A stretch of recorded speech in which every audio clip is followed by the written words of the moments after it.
Bonjour, bienvenue en Transparence, le magazine de la rédaction qui parle de l'actualité et qui donne la parole à ceux qui font l'actualité.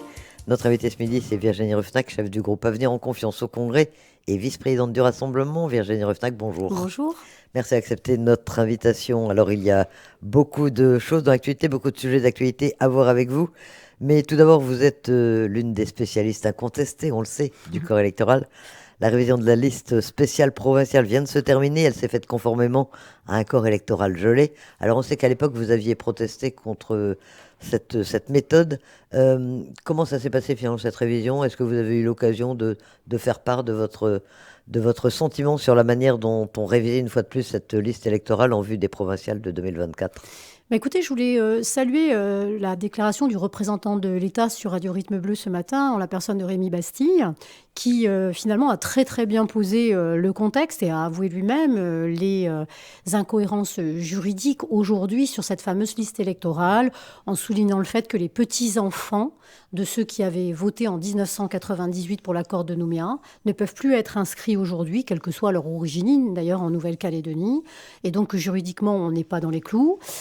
Soulignant qu'il y avait une nécessité d'évolution de cette liste électorale et qu'en attendant, il y avait une révision, mais qui en fait ne voulait pas dire que cette liste avait avoir valeur pour les prochaines élections provinciales, reconnaissant lui-même que cette liste ne pouvait pas rester en l'état. Donc déjà, il faut reconnaître cela.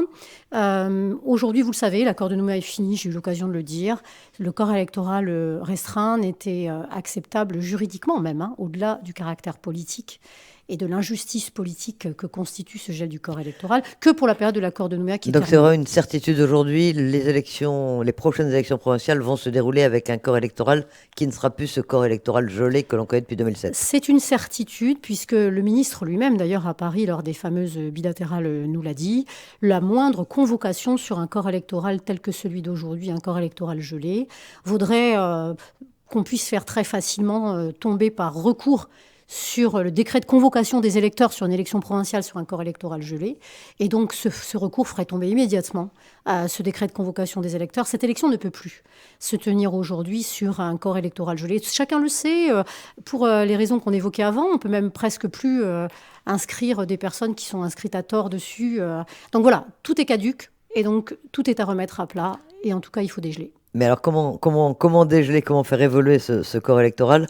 Est-ce qu'un accord sera possible, selon vous, avec les indépendantistes qui sont très crispés sur cette question? On sait que c'est pour eux la mère des batailles, comme ils le disent volontiers. Ou est-ce que l'État devra passer en force, faute d'accord entre les partenaires locaux? Mais écoutez, en tout cas, nous comptons sur notamment les réunions à trois qui doivent se tenir prochainement. Parce qu'effectivement, c'est quand même mieux en Calédonie. Vous savez, aujourd'hui, la position des indépendantistes, qui est de ne pas vouloir discuter, fragilise considérablement le processus calédonien. Un processus qui s'est toujours appuyé sur une dynamique de dialogue, de négociation et de consensus. C'est ça qui a produit les accords avec des hommes qui étaient capables de se mettre au-dessus des intérêts partisans et de conclure entre non-indépendantistes, indépendantistes et l'État des accords de développement de la Nouvelle-Calédonie, de paix, pour faire en sorte que les habitants de ce territoire vivent dans des conditions satisfaisantes. Donc aujourd'hui, l'attitude des indépendantistes, elle bloque considérablement, elle fragilise énormément le processus calédonien. Donc moi, j'espère qu'ils en sortiront, mais pour répondre à votre question, quoi qu'il en soit sur le corps électoral notamment, si jamais ils ne veulent pas évoluer, eh bien, d'ailleurs, le ministre l'avait un peu affirmé lui-même, j'espère bien, et on considère que de toute façon, il y aura passage en force. Parce que, ça serait dommage d'ailleurs, parce que ce corps électoral, comme je le disais, ne peut plus durer. Alors, ce passage en force, il nécessite quand même des majorités. Il nécessite notamment une modification de la Constitution. C'est quand même un point essentiel. Et pour modifier la Constitution, il faudra réunir le Parlement en congrès à Versailles, ce qui pose beaucoup de questions déjà. Il faudra une majorité des 3/5. Vous pensez que cette étape-là sera possible? Vous en avez parlé quand vous étiez récemment à Paris avec les groupes politiques? Bien sûr, bien sûr. Donc effectivement, vous avez raison de le dire, il faut une modification constitutionnelle des 3/5 des parlementaires réunis au Congrès de Versailles, sénateurs et députés. Et cette majorité n'est pas possible aujourd'hui avec le seul parti du président de la République, Renaissance. Il faut aller chercher les Républicains, famille à laquelle, vous le savez, notre mouvement, présidé aujourd'hui en Nouvelle-Calédonie par Alcide Ponga, appartient. Donc, évidemment, cette unité en tout cas cette union entre les Républicains et Renaissance, et donc localement entre les loyalistes et le Rassemblement, est indispensable pour avoir une majorité dans nos assemblées parlementaires pour dégeler le corps électoral. Je doute fortement que LFI, la NUPES, soient favorables au dégel du corps électoral, si vous voyez ce que je veux dire.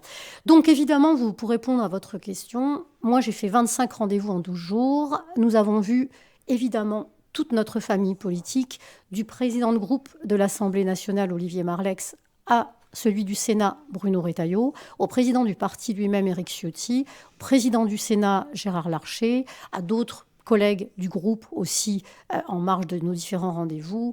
Mais nous avons vu aussi les autres groupes, notamment celui du parti du président de la République, avec nos collègues loyalistes. On a fait vraiment des démarches totalement communes dans ces différentes rencontres que nous avons eues à Paris. Nous avons rencontré le groupe Rassemblement national également. Nous avons vu les conseillers du président de la République, de la Première ministre, enfin, en dehors des rendez-vous avec le ministre Darmanin lui-même et la Première ministre, la présidente de l'Assemblée nationale. Enfin, voilà, je ne vais pas détailler, mais enfin, ça a été vraiment un moment très important pour qu'ensemble à Paris, loyalistes et nous disions, nous ne voulons pas de dispute nationale des partis nationaux sur le sujet de la Calédonie. Nous nous battons pour notre souveraineté restée au sein de la République depuis trop d'années pour que nous ayons le luxe de division nationale sur ce sujet de Français qui ont manifesté à de si nombreuses reprises leur attachement à la République française et la volonté d'y rester. Mais c'est pas évident parce qu'on sait quand même que sur d'autres sujets, notamment les relations entre Renaissance et les Républicains sont pas forcément excellentes. Ils ont besoin les uns des autres. Vous avez senti que sur un sujet comme celui de la Nouvelle-Calédonie, il y aurait une espèce d'union sacrée, si on peut dire? C'est exactement ça. J'allais utiliser ce terme d'ailleurs, vous m'avez précédé. C'est exactement ça. Nous avons suggéré l'union sacrée des partis nationaux qui défendent la Calédonie française pour nous, pour l'intérêt des Français de Nouvelle-Calédonie que nous sommes et pour ce combat difficile que nous menons depuis tant d'années. Je crois qu'ils sont totalement conscients. Nous les avons convaincus. Ça veut dire que LR soutiendra une réforme constitutionnelle, et notamment, entre autres, sur le dégel du corps électoral. D'ailleurs, le sénateur Pierre Frogier lui-même avait affirmé qu'il soutiendrait le président de la République lui-même dans le cas où il aille dans le bon sens et qu'il porte une réforme constitutionnelle pour la Nouvelle-Calédonie. Donc aujourd'hui, nous avons mis, je pense, vraiment en phase l'ensemble de nos familles politiques. Et je fais une petite liaison. Vous savez que nous avons notre député européen, François-Xavier Bellamy, qui arrive sur le territoire à partir de mardi. Il sera à votre place vendredi prochain. Ah, voilà, c'est parfait. Voilà. Et il sera J'en profite mercredi, pour l'annoncer. et je fais de la pub, il sera mercredi soir à 18h15 à l'université pour une conférence sur la Nouvelle-Calédonie et l'Europe. Et j'appelle l'ensemble des Calédoniens qui sont intéressés par ce sujet majeur, parce qu'il y a la France, mais il y a aussi l'Europe dont nous avons besoin en Nouvelle-Calédonie aussi. Nous sommes aussi des Européens, même si nous sommes loin du continent européen. Et donc François-Xavier Bellamy est une des plus belles intelligences de notre famille politique, député européen, vice-président de notre famille des Républicains au niveau national. Donc voilà, j'incite les Calédoniens à venir à l'université mercredi prochain à 18h15. On parlait de la modification de la Constitution qui sera indispensable pour dégeler le corps électoral. On a parlé un moment de petit accord et de grand accord. Il va falloir également une modification de la Constitution pour le futur statut de la Nouvelle-Calédonie, pour sortir vraiment de l'accord de Nouméa. Ça, vous pensez qu'on va y arriver? Les deux pourront pas être possibles en même temps. On ne sera pas prêt pour tout modifier d'un coup. Bien sûr, quand on est honnête, transparent avec les Calédoniens, on se dit que, comme l'État, d'ailleurs de manière louable, souhaite tenir les élections à l'heure, c'est-à-dire dit que les élections provinciales, elles auront lieu en 2024, on sait bien que l'élection ne peut se tenir sur un corps électoral gelé et que autant dégeler le corps électoral, c'est une chose, réformer nos institutions, c'est un sujet majeur, parce qu'on a beau dégeler le corps électoral, c'est pas ça qui fera que la Calédonie rebondit. Nous avons des institutions à bout de souffle aujourd'hui. Moi, je le dis, trop d'élus, 54 élus au Congrès, tant dans les provinces, au gouvernement. Il y a une nécessité de réformer globalement nos institutions pour faire plus efficace, plus simple, plus proche de la population. Donc c'est une nécessité aussi, mais il nous paraît difficile, tant sur le corps électoral, le passage en force est indispensable. Sur la réforme institutionnelle, nous espérons à un moment donné que nos partenaires adversaires, je ne sais plus comment on doit les appeler, indépendantistes, seront autour de la table pour que, vous voyez, nous puissions avoir une réflexion de responsables politiques de la Nouvelle-Calédonie. de cette petite île française du Pacifique, avec une population d'une diversité et un environnement à son image qui est extraordinaire, et de façon à projeter les habitants de notre territoire et notre jeunesse en particulier vers son avenir, en discutant avec les indépendantistes de quelle société nous voulons pour nos enfants demain, comment faire de cette île un vrai rayonnement dans notre région, comment faire aussi, ça c'est nous qui le défendons, un porte-avions de la France et de l'Europe ici, la Nouvelle-Calédonie, un porte-avions de la France et de l'Europe dans le Pacifique face aux enjeux chinois, américains. Tout cela, nous sommes un peu frustrés parce que nous considérons que chez les indépendantistes, il y a beaucoup de gens qui réfléchissent aussi à la Nouvelle-Calédonie, qui l'ont à cœur comme nous. Et donc nous, on est frustrés de ne pas avoir cet échange avec eux sur la façon dont ils voient les choses pour demain. Mais ils n'ont pas l'air d'être prêts quand même. Vous nous parliez tout à l'heure des discussions à trois envisagées début juin. On dit plus trilatéral, il paraît réunion tripartite, allons-y. Vous pensez que ça va être possible? Parce que quand on entend Rocco Mitan ou quand on entend Gilbert Thuénon, on a l'impression qu'ils ne sont pas prêts pour l'instant pour ces discussions à trois. Mais écoutez, chez eux, en tout cas, dans le camp indépendantiste, à un moment donné, il va falloir que ceux qui ont vraiment à cœur la Calédonie et qui souhaitent projeter les nouvelles générations vers l'avenir, la Calédonie l'ancrer dans une modernité qui respecte sa tradition, sortent du bois et disent maintenant la posture politicienne, ça va bien. Et à un moment donné, il va falloir qu'on avance. Donc voilà, si vous voulez, moi je ne veux pas parler à leur place, puis je ne me permettrai pas. Puis vous savez, je les respecte beaucoup, même si je ne suis pas d'accord avec eux. Donc à un moment donné, il va falloir aussi qu'ils soient à la hauteur de leurs prédécesseurs, qui ont fait de grandes choses, avec les non-indépendantistes, les partisans de la France aussi en Calédonie. Donc moi, en tout cas, c'est ce que j'espère. J'ai l'espoir que cette chose se tienne. Alors, vous me parlez des réunions à trois. Ce qu'on entend quand même, vous savez, il y a 2 bilans. Et d'ailleurs, que les indépendantistes ont demandé. Le bilan de l'accord, l'audit de la décolonisation. Exactement. Qui doit être rendu le 27 mai. Ça a été voilà, rendu donc les réunions en Calédonie, lorsque le ministre va venir début juin, c'est aussi l'occasion de discuter de ces bilans. Et je trouve que c'est bien, parce qu'on est à une croisée des chemins. On a 30 ans d'accord derrière nous. Plus de 20 ans depuis l'accord de Nouméa.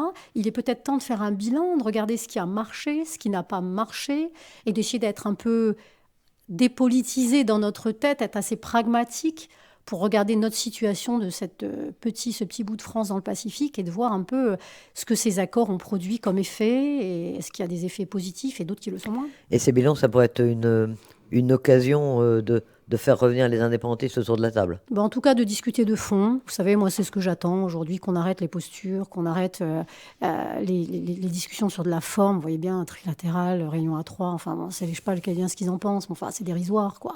Aujourd'hui, ce qu'il faut, c'est que les responsables politiques, ils prennent leurs responsabilités, parce que ce sont des responsables politiques, et qu'ils discutent du fond de la vie des Calédoniens d'aujourd'hui et de demain.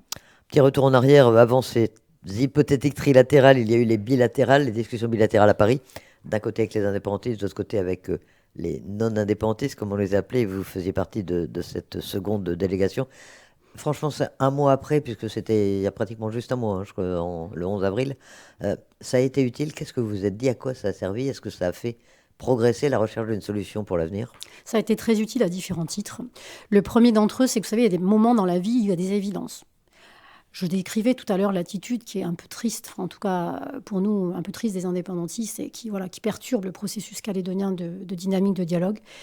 Il y a le contexte des Calédoniens qui se sont tellement battus avec une question défavorable au référendum, avec un corps électoral gelé, pour affirmer malgré tous les obstacles qui étaient posés sur leur chemin qu'ils voulaient rester français. Face à cela, il y a une forme d'évidence entre nous, notamment Amis en confiance rassemblement et les loyalistes, de s'unir et dire, on peut parler à plusieurs voix, parce que l'époque de Jacques Lafleur, elle est terminée, et il n'y a plus un seul chef charismatique qui s'exprime aujourd'hui. C'est ainsi, c'est aussi l'évolution du temps. Mais au moins, les différentes voix qui s'expriment, faisons en sorte qu'elles disent la même chose, et que nous exprimions le même message, la même aspiration, les mêmes orientations. Et donc, au-delà des 25 rendez-vous dont je vous parlais, où nous avons vu les responsables nationaux, nous nous sommes beaucoup vus entre nous aussi, pour essayer de trouver ces voies où nous pensions qu'on pouvait emmener les Calédoniens vers quelque chose de positif. Et ça a donné le fait d'une belle unité que nous avons souhaité poursuivre en Nouvelle-Calédonie et incarner à travers d'une grande tournée que nous avons fait. Votre tournée Retour de Paris. De notre retour. Alors, je m'excuse, avant de vous parler effectivement de cette unité et du Retour de Paris, je vous disais que c'était à plusieurs titres que c'était important. Effectivement, il y a cette unité entre nous. Au-delà de ça, ce qui a été très intéressant dans les bilatérales à Paris, c'est que nous sommes passés à un autre stade de discussion avec l'État. C'est-à-dire que nous sommes rentrés dans le détail de chacun des sujets. Vous vous rendez compte, le ministre Darmanin Vous voyez bien, c'est quand même un ministre de premier rang.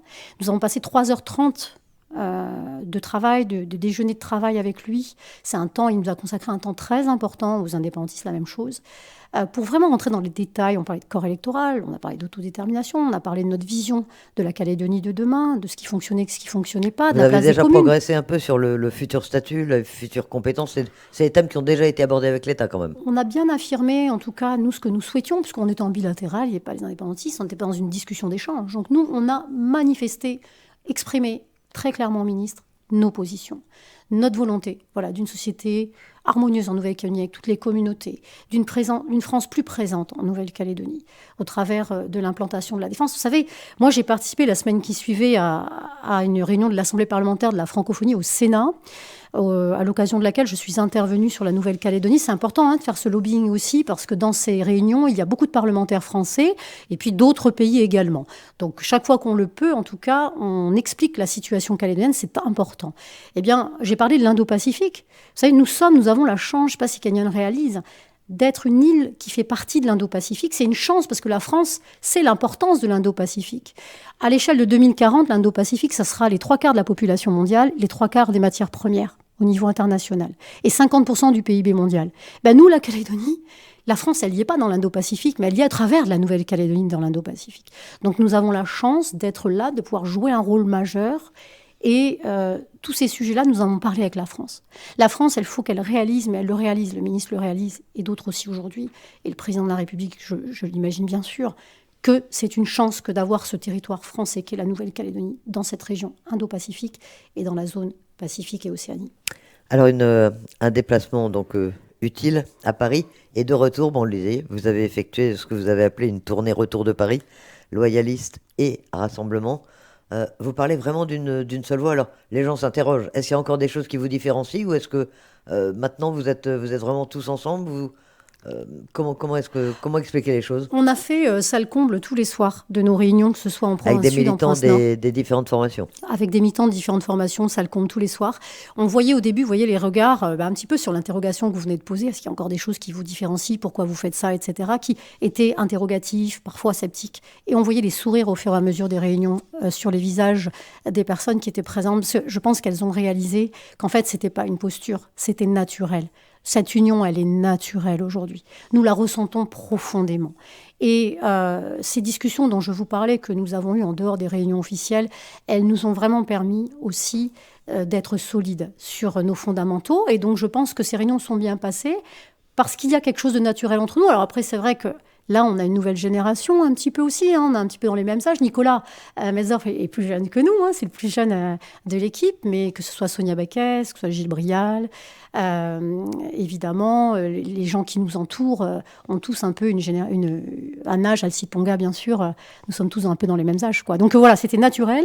Et évidemment, cette unité, elle ne doit pas que se traduire dans un discours commun sur les orientations de la Nouvelle-Calédonie. Elles doivent nous faire en sorte d'apporter aux Calédoniens dans les institutions, ici et à Paris, une image, enfin en tout cas une représentation à l'image de ce que souhaitent les Calédoniens, c'est-à-dire rester dans la France, c'est-à-dire que les partisans de la France doivent retrouver leur place dans les institutions calédoniennes, mais surtout on doit continuer d'envoyer aussi à Paris des parlementaires qui sont partisans de la Calédonie dans la France.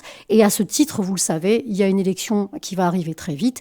Évidemment, les institutions locales, ce sont les provinciales l'année prochaine, mais ce qui arrive très vite, c'est l'élection sénatoriale du mois de septembre. Très vite, c'est le 24 septembre.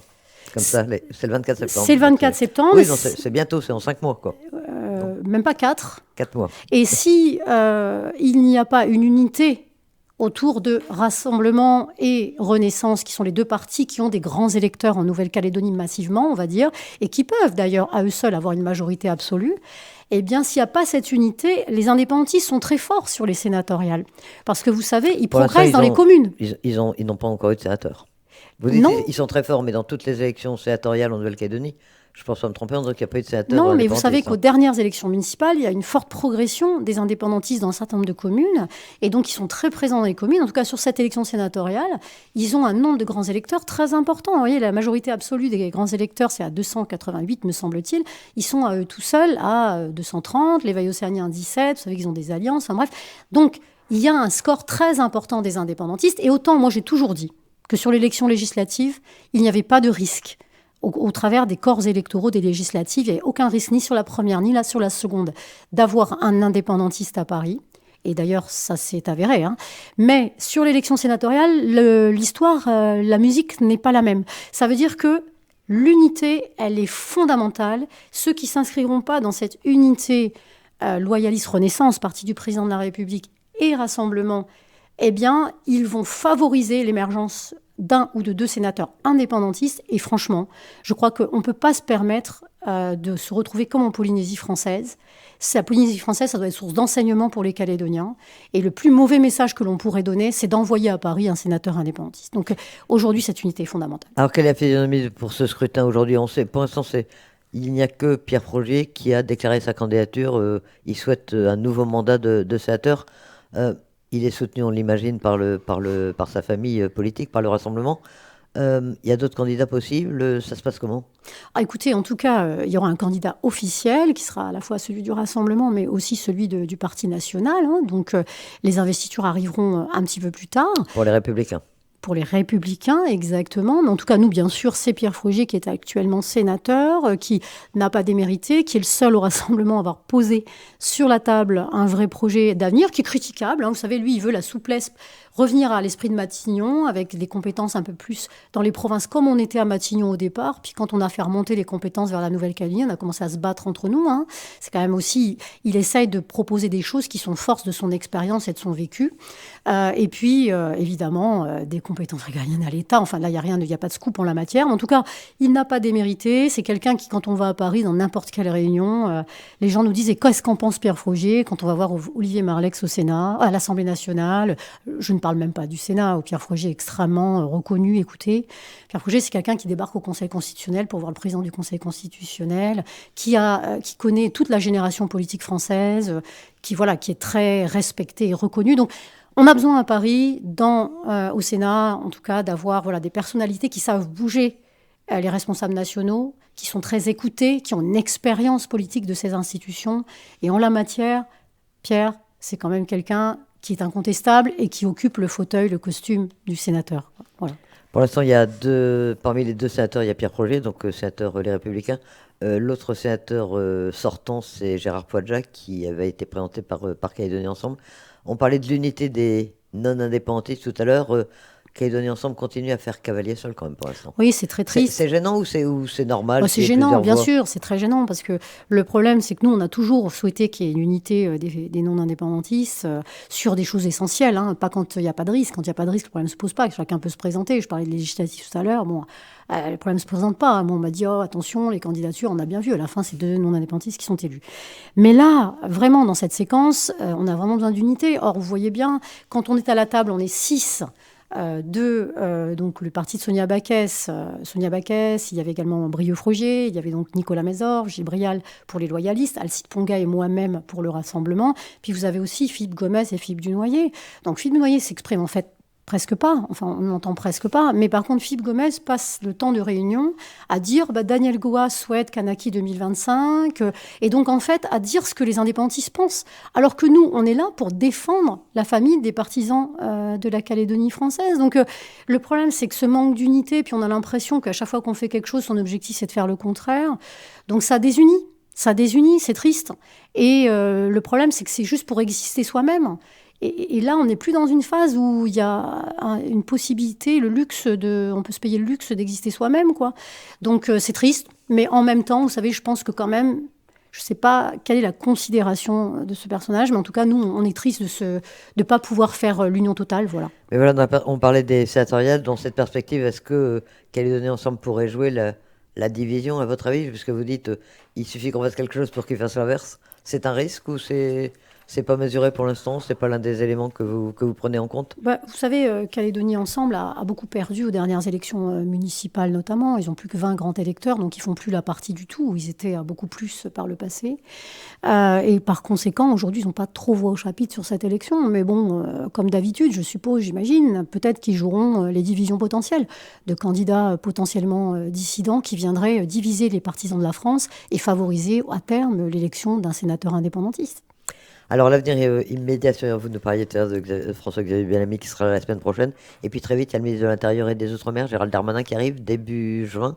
C'est confirmé. Vous attendez quoi de cette visite? C'est une nouvelle impulsion? C'est enfin mettre autour de la table les trois partenaires? Comment est-ce que vous voyez les choses? Moi, je considère que les indépendantistes ont eu raison de demander ces deux bilans qu'ils ont souhaités. À la fois le bilan de l'accord de Nouméa et celui de la décolonisation. En fait, l'accord de Nouméa comme l'accord Matignon, ce sont des accords de décolonisation, hein. Donc, ils mettent en place des dispositifs pour finalement... Voilà. Donc, c'est important qu'il y ait cette demande parce que ça va nous permettre de parler de fond. Et donc, ce qu'on en attend, c'est qu'effectivement, le ministre nous rassemble au travers du constat des 30 années passées, en fait, hein. Donc, voilà, à quoi on en est aujourd'hui, qu'ont donné les effets de ces accords. Donc, vous voyez, c'est quand même des moments importants. Et j'espère que des liens de fraternité, et en tout cas des passerelles, s'établiront de manière à retrouver des espaces de dialogue constructifs pour parler vraiment de l'avenir des Calédoniens et ce qui les préoccupe, ce qui préoccupe. Et je voudrais vraiment dire aux Calédoniens qu'il ne faut pas qu'ils s'angoissent. Parce que j'en vois beaucoup qui sont très stressés, qui ont peur, qui se disent « mais on n'y arrivera jamais ». Vous savez, il y a quand même une hémorragie qu'il faut arrêter, de personnes qui s'en vont, qui quittent le territoire, pourtant qui y vivaient depuis très longtemps. Donc non, il ne faut pas faire ça. On va trouver la solution. On va trouver des solutions. Il faut essayer de les rassurer. On met tout notre cœur et notre énergie. Nous ne sommes pas aujourd'hui en situation de dire nous allons céder ou quoi que ce soit. Nous sommes déterminés parce que nous ne voulons rien lâcher. Parce que d'abord, on a une légitimité à ne rien lâcher parce que les Calédoniens ont voté. Et même si, certes, personne n'imposera à l'autre quoi que ce soit, parce que voilà, mais n'empêche que nous, on a cette légitimité des 3 référendums gagnés, et donc nous savons que nous devons défendre ce choix que les Calédoniens ont affirmé difficilement, mais clairement.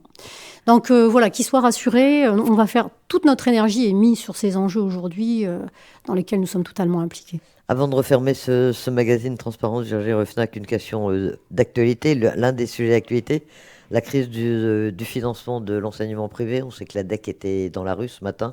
C'est un dossier que vous suivez de près, que vous connaissez bien, hein. Quelle solution faut-il trouver aujourd'hui pour le financement de l'enseignement privé en Nouvelle-Calédonie? Qui va payer à la fin?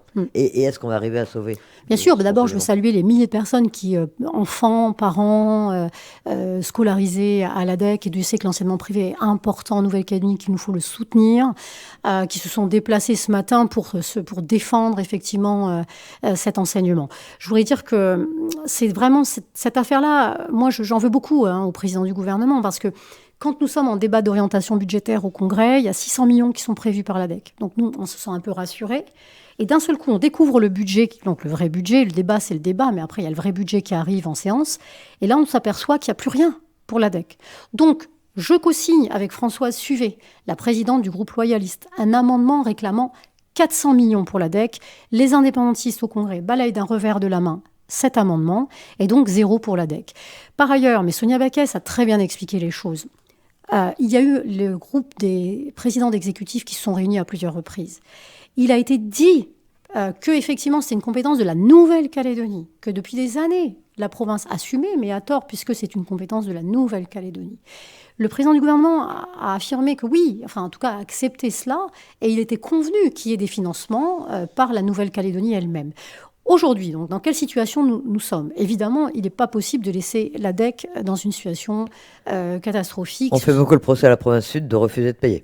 En fait, c'est au gouvernement de payer. Donc, il faut vraiment s'adresser au président du gouvernement. Mais ce que je constate, c'est qu'à nouveau, encore une fois, c'est quand même la présidente de la province qui fait le pas, puisqu'elle a proposé une réunion de travail sur le sujet avec son homologue, enfin pas son homologue, mais le président du gouvernement, et qui n'a toujours pas de réponse sur l'organisation de cette réunion. Donc, vous voyez, c'est pas possible, hein. On ne peut pas, nous, toujours pallier à la défaillance de certains, je ne dis pas tous, mais en tout cas de certains responsables indépendantistes quand ils sont en responsabilité.